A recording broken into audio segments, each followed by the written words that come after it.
কণমানি আস্মিকাক অকমান সহায় কৰিবনে আপুনি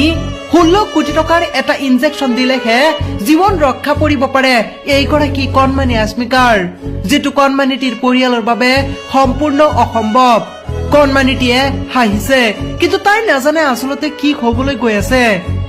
কাহিনী শুনাৰ পূৰ্বে যদি অকমান আৰ্থিক সহায় কৰিব নোৱাৰে তেনেহলে এই ভিডিঅটো যিমান পাৰে আপোনালোকে শ্বেয়াৰ কৰি দিয়ক জাতি ধৰ্ম নিৰ্বিশেষে আৰ্থিক সহায় আগবঢ়াওক এইগৰাকী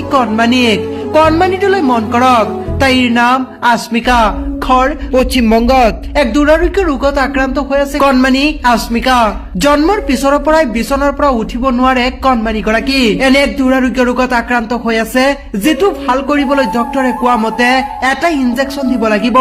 যেটো ইনজেকচন ভাৰতত পোৱা নাযায় বুলি ডক্টৰে জনায় আনকি আমেৰিকাৰ পৰা ইনজেকচন আনিব লাগিব বুলিও জানিবলৈ দিয়ে ডক্টৰে আৰু যেটো ইনজেকচনৰ দাম 16 কোটি টকা আচৰিত নহয় ইয়াই সত্য ইনজেকশনটাৰ জন্য ওটাৰ এমআৰপি আছে 16 কোটি টাকা মাথো এতিয়া লাগে আপোনালোকৰ আৰ্থিক সহায় ইতিমধ্যে বহুত ডাঙৰ ইউটিউবাৰে ভিডিঅ' বনাইছে য'ত দেখা গৈছে হাজাৰ লোকে সামৰ্থ্য অনুযায়ী সহায় আগবঢ়াইছে আপুনিও এই ভিডিঅ'টো শ্বেয়াৰ কৰক যিমান পাৰে আৰু এগৰাকী মানুহ হিচাপে আপুনিও অকমান আৰ্থিক সহায় কৰক নহলে আপুনি ভিডিঅ'টো শ্বেয়াৰ কৰি সহায় কৰক কণমানি আস্মিকা